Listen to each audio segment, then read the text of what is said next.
All right, so Jane, we've got some breaking news on the Cowboys, and I'm going to let you serve it up to the audience. What is the latest Mike McCarthy is saying on Dak?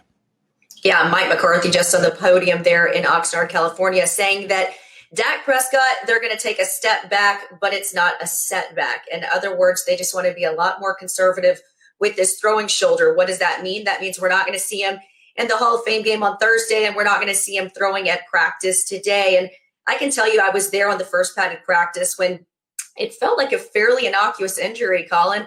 We saw him go off to the side, talk to trainers right before they got to team drills. And after that, he was jogging off the football field. And it was strange at the time that we're sitting around waiting for him to do what was a scheduled interview with a bunch of the local media. And that thing got pushed back a couple of hours. And we had a former player out there. And I said, do they normally take a player somewhere else if they need an MRI of some sort? And I was told yes. And then around 6 o'clock, we got this update that he did, in fact, have an MRI that showed the strain. It was a latissimus muscle in his throwing shoulder. And so since then, we've seen him at practice. He's going through the drills. He's showing a lot of strength in his lower legs. And of course, that ankle looks like it's been doing just fine because he's been working on the resistance cords, lateral moves. But every time we've seen him sort of marking plays or going through the motions of quarterbacks, he's not using that throwing shoulder. And anytime he gets the ball back to someone, it's with the non-throwing hand, and it's sort of an underhand throw. So it doesn't sound like we haven't been given any indication that we should be concerned about this, but we haven't seen him throwing since that first padded practice back on the 28th, Colin. You know, it's interesting. I saw a promo this morning or last night for Hard Knocks on HBO. So I watched it, and of course it sucks me in. I love football, and it's Cowboys. When you're there, because I've always said, ideally, distractions are bad for this league. Now, the Cowboys, because they're so popular, and, you know, Dallas is a major market, so you've got the NFL networks there, and there's always an NFL reporter, and Jane Slater's there, and Peter Schrager's there, and so it's not the Jags. But this is a layer of a bunch of cameras. When you were there, did you sense the cameras? I mean, give me an idea what it's like when the Hard Knocks crew is around football. I wasn't there. I'd like to hear that. Yeah, it's so different than when the cameras were last there. I think the last time the cameras were there for Hard Knocks was back in either 08 or 03. Don't quote me on that. But even ahead of it, I asked, someone within the building, I said, are you guys at all concerned about it? Because it's not like you get a choice when Hard Knocks comes knocking on your door. Not a lot of people get to pull the Urban Meyer and say, we're not going to have them in our building. They said when the All or Nothing cameras were there, they didn't really notice them because the cameras had gotten so much smaller from the last time that Hard Knocks was there. And honestly, that was sort of my feeling when I was there too. Now, keep in mind, I'm sort of used to the pomp and circumstance in Dallas. It really is different when I go and cover, say, the Saints in New Orleans or the Titans in Tennessee.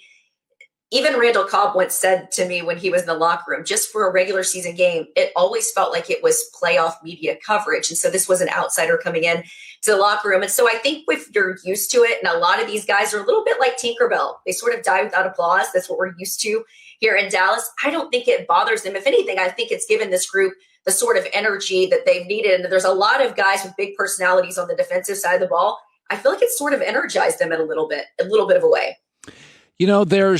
I see pictures, memes, or whatever they call them, and I saw one about a week ago, and it showed Zeke in some picture where he looked heavy, and that really heavy, almost. Well, that was Joe Looney. Colin. Okay, and then I saw him in the camp, and I'm like, oh, he looked cut. So was that ever? I mean, there are a lot of people now that are saying, okay, he's slowly declining. He hasn't always been in the great shape. Is that talked about in the circles? Is that like an issue that Zeke's as good as Zeke wants to be in shape?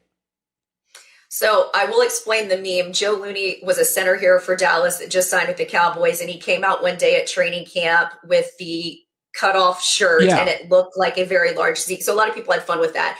Zeke did look like he just wasn't in the best of shape. I do think that a lot of people don't realize that connection that he and Dak had. And then you lost, of course, both of your tackles and Lyle Collins and Tyron Smith. And I think Zeke was asked to do a lot last year. And even he said, I'm not a fumbler. And I think it's something that he took to heart. I don't think he enjoyed being a punchline in the media or with the fans last year, a guy that, had performed so admirably the first couple of years. But I like to remind people, keep in mind who your offensive line was when he started. You had Travis Frederick at center.